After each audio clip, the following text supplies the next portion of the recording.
Lucy had almost forgotten what it felt like to be a child blessed with unbridled curiosity. But as she rummaged through her childhood bedroom one late spring afternoon, she felt that familiar sense of wonder resurface. The small attic had always been her secret world of remnants: old dolls with paint chipping off their porcelain faces, a tattered quilt her grandmother had sewn, and an oversized trunk full of photographs long faded by time. In the far corner, buried under a stack of comic books and a dusty pink sweater, she found a shoebox sealed shut with yellowing tape. Squinting at the worn label, she read the single word scrawled in her mother's hand: letters.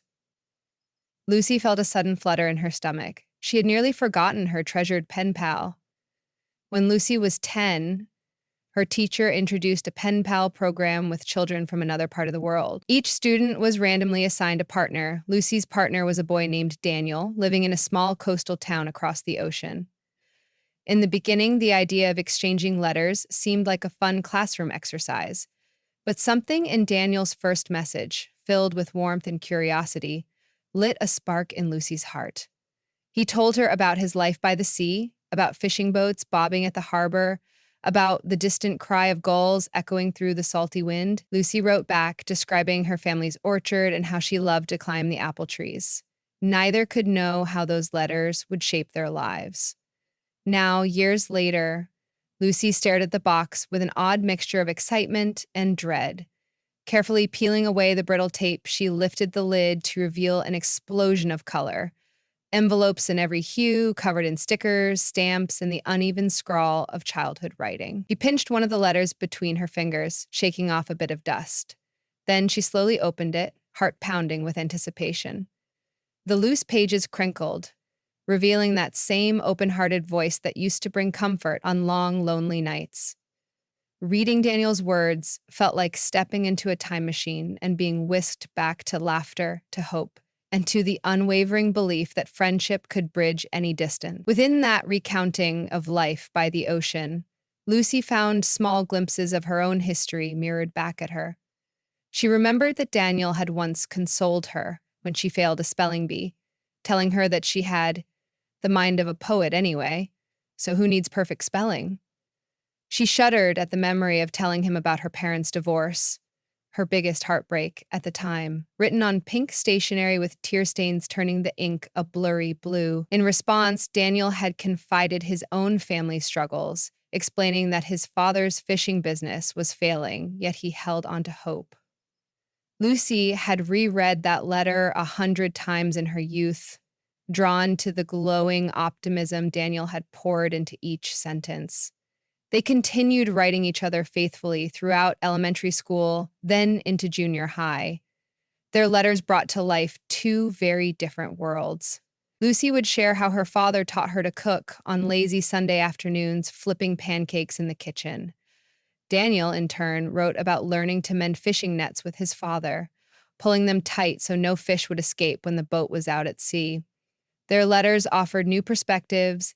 They celebrated birthdays from afar and sent homemade cards at Christmas. When Lucy moved to a bigger town for high school, Daniel cheered her on, grateful for her stories of the new culture, new people, and new challenges. In return, Lucy told Daniel about every heartbreak and every triumph, and he responded with open ears and a compassionate heart. But once Lucy entered college, the letters gradually stopped. She blamed it on the hectic schedule, burying herself in textbooks and tests. Daniel's last letter mentioned he was auditioning for a marine biology scholarship program, hoping to follow his lifelong dream of studying ocean life. Then life got away from both of them. Not that the bond between them ended, it merely slipped into the background, overshadowed by adulthood's responsibilities. Lucy's mind drifted back to the present, and she realized tears were pricking at her eyes. She scanned the top letter in her hand. The date placed it nearly a decade ago. In the letter, Daniel wrote about a chance he had to travel abroad if his scholarship came through.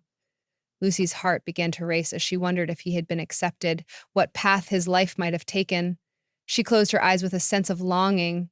If only she could know if Daniel remembered her the same way she remembered him.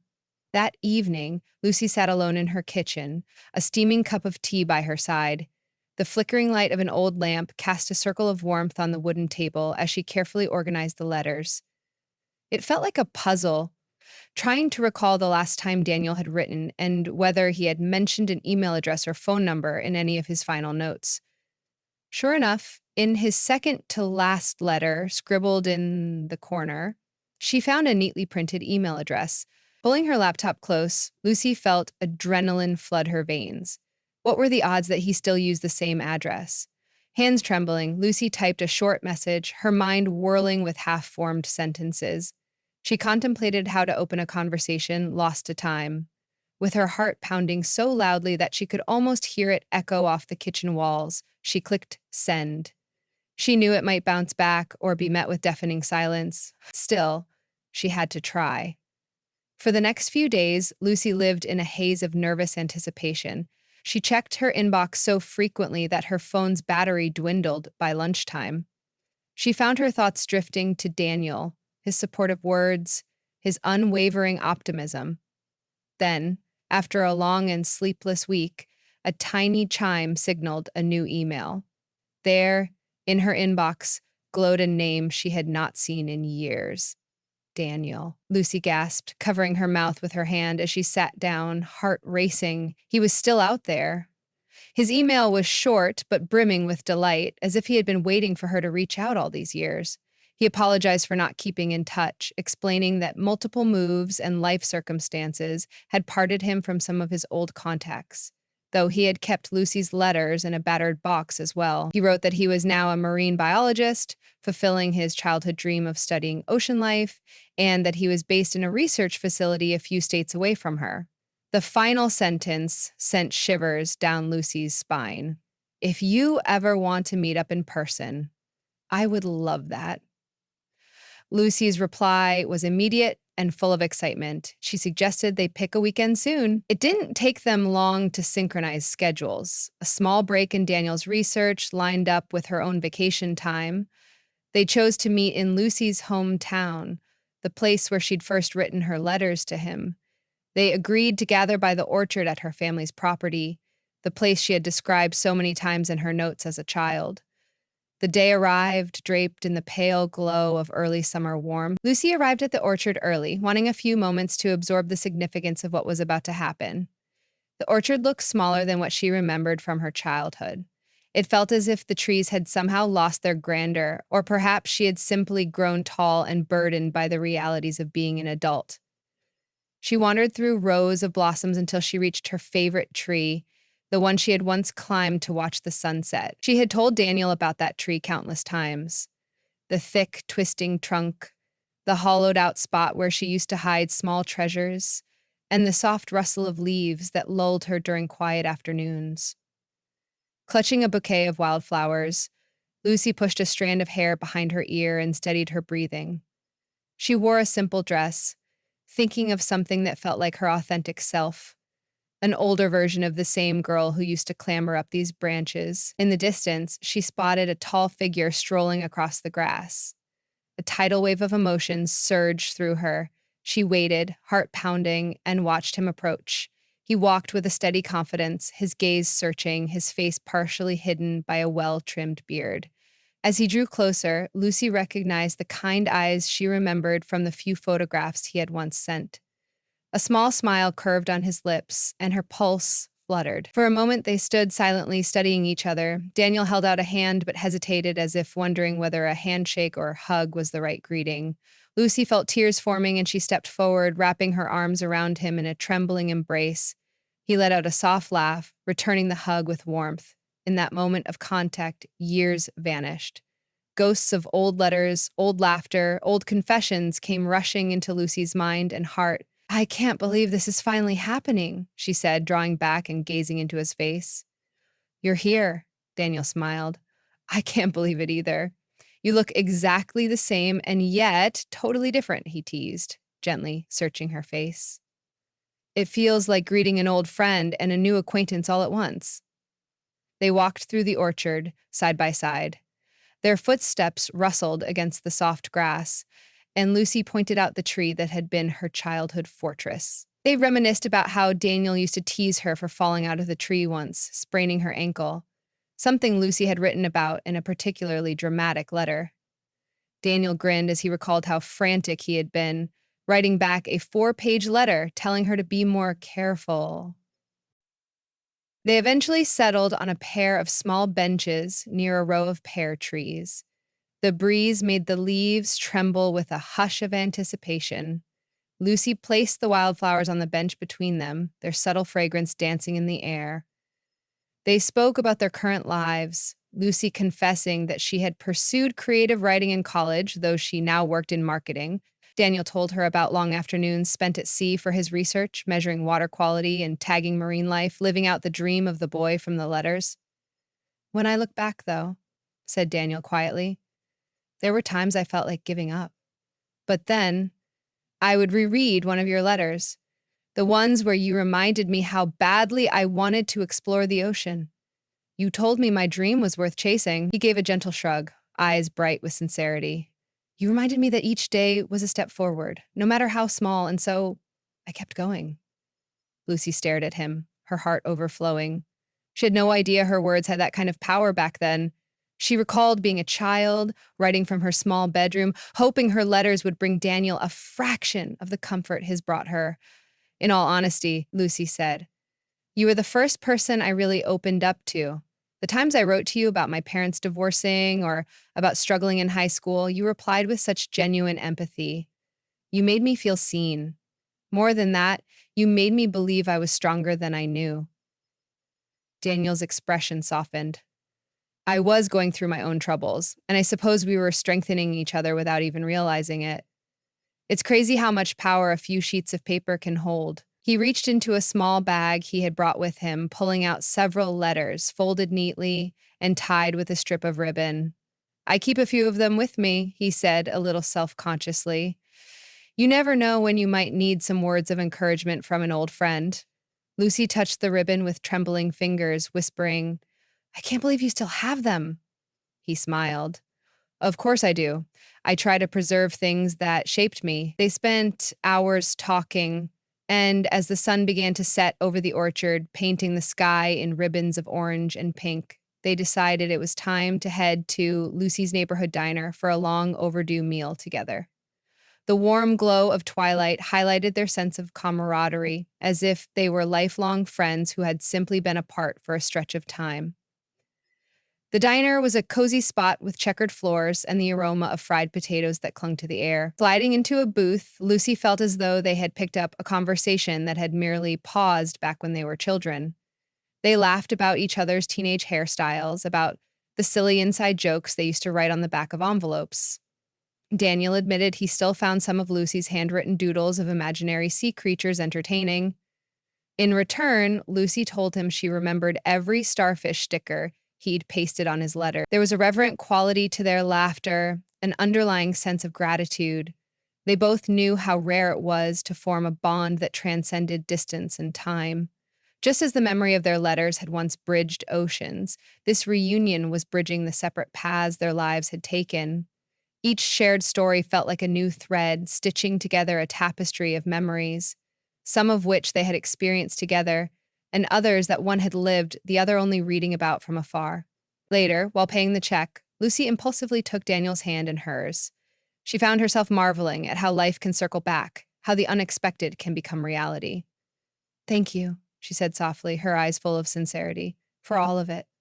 For writing to me when we were kids, for finding me again. It means more than I can say. It's me who should be thanking you, Daniel said, returning the gentle squeeze. You never gave up on me or my dream. Even if it was just in letters, you inspired me to keep going. Meeting you face to face is like a gift I never dared to imagine. They left the diner hand in hand, stepping into an evening that felt regenerating, as if the entire town recognized the significance of this moment. Warm streetlights illuminated the sidewalk, and a gentle summer breeze rattled the leaves overhead. They walked slowly, as if drawn by an unspoken desire to linger in the present moment. The next day, Daniel invited Lucy to visit a nearby coastal research facility where he was temporarily stationed. Although it was a short drive away, Lucy had never ventured in that direction. The facility's main building was perched on a sandy cliff, overlooking a stretch of quiet ocean waters. From the parking lot, she could smell the sea air and hear the distant crash of waves against the shore. The nostalgic images from their letters came flooding back. Daniel gave her a carefully guided tour. Rows of tanks where researchers studied local fish species, tables lined with charts and scientific instruments. Lucy felt like a child again, gazing wide-eyed at the wonders of the marine world that had once existed only in Daniel's words. He showed her a young sea turtle they were nursing back to health, told her about collecting water samples at night, and explained how the color of the water could indicate certain environmental changes. Each fact was woven with a personal sense of wonder. They stepped out onto a small balcony overlooking the ocean. A brilliant fan of sunlight stretched across the water, the wind ruffling Daniel's hair. He turned to Lucy and leaned against the railing, looking thoughtful. You know, he said, there were days in graduate school when I wondered if any of this was worth it, and I'd pull out one of your old letters. I'd remember how, when I was 13, you wrote that the ocean was a living poem, and someday I'd read it like a story. You had such a poetic way of describing it, even though at the time I was the one living near the water. Lucy couldn't help but laugh softly. I was living it through you, she replied. Through your stories, I came to love a place I'd never seen, and hearing you talk about it in your letters inspired me to see the world beyond my backyard orchard. In fact, I think it's what first made me want to travel, to see the ocean for myself. As they gazed at the horizon, Lucy felt a gentle shift in her heart, as though everything in her life had quietly been nudging her toward this moment. The pen pal letters had been more than just an exchange of words. They had been anchors, anchors that kept them both afloat during difficult times, guiding them toward their passions. The letters were living proof of the power of words to cultivate empathy, resilience, and hope. In the days that followed, Lucy found herself growing more comfortable with Daniel's companionship, as though they had never truly been apart. They took strolls along the beach, collecting seashells and chatting about childhood memories. They revisited Lucy's orchard at different times of day, even watching one evening sunset from atop her favorite apple tree. Their laughter, their thoughtful silences, every moment felt precious. Eventually, their limited vacation time came to an end. The day before Daniel was scheduled to depart for another research trip, they found themselves back in Lucy's attic, where this all began. They rummaged through old letters together, reading snippets aloud, marveling at how unfiltered their younger selves had been. Daniel held up a letter that Lucy wrote after she tried out for the school choir and was rejected. Listen to this, he said, reading Lucy's words from so many years ago. I failed, but at least the attempt made me happy. The next time I try, I'll be stronger for it. He looked at her with appreciation. You were brave, even then. She shrugged, her cheeks warm. I guess I didn't always realize it. Then she shuffled through a handful of Daniel's letters until she found one that had helped her during her parents' divorce. She read a snippet. Sometimes stormy waters calm down, and the sun rises brighter than before. I hope you see that sun soon. Until then, I'm here. Daniel's gaze flickered as he remembered the raw earnestness behind those words. I meant it, he said softly. I always did. Lucy took a deep breath. A swirl of emotions left her on the verge of tears, yet she felt a sensation of peace nestling into her heart. I think we both needed each other more than we knew, she managed to say. They spent a few more hours in the attic, flipping through letters the way one might leaf through a cherished photo album. The finality of Daniel's impending departure weighed on them, yet neither wanted to dampen the warmth that surrounded them. Before Daniel left, they shared one last horizon-bathed walk through Lucy's orchard. The sky was ablaze with sunset colors. They stopped beneath the apple tree that had meant so much to Lucy, allowing the hush of twilight to settle around them. Lucy tilted her head back, watching the shifting hues overhead. She swallowed hard, not wanting to ruin the moment, but determined to speak from her heart. I don't want us to drift apart again, Lucy said. We've come too far to let that happen. Daniel nodded, face serene yet earnest. I feel the same. We'll find a way to stay connected, beyond letters, beyond email. We'll make time. A light breeze stirred Lucy's hair as she felt the warmth in his eyes. In an unspoken agreement, they leaned closer, as if the closeness they once experienced through ink and paper needed to become something tangible. Their lips met in a gentle, tentative kiss, a soft union of everything they had shared all these years, every page they'd filled with confessions and dreams, every line that had traveled across continents. It was as if that single moment summarized the endless exchange of affection and understanding that began long ago with the simple phrase, "Dear pen pal."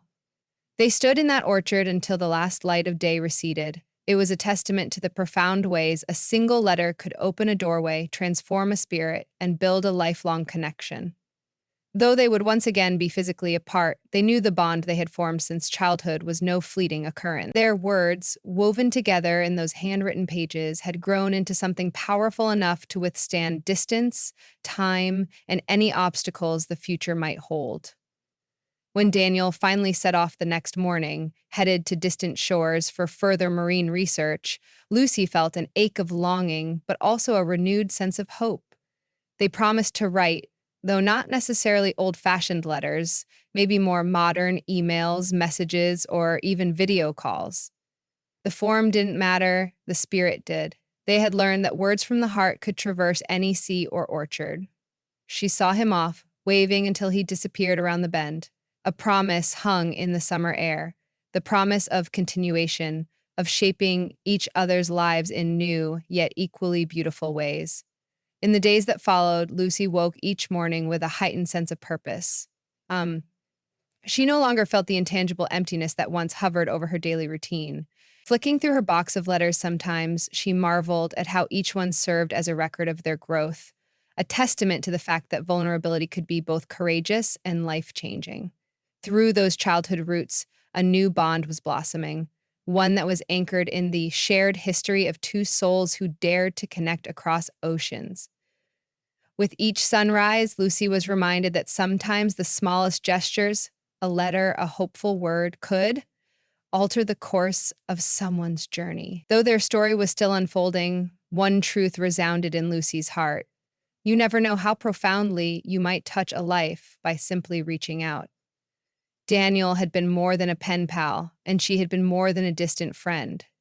Their letters, once an innocent bridge between childhood fantasies and everyday realities, had grown into a lifeline.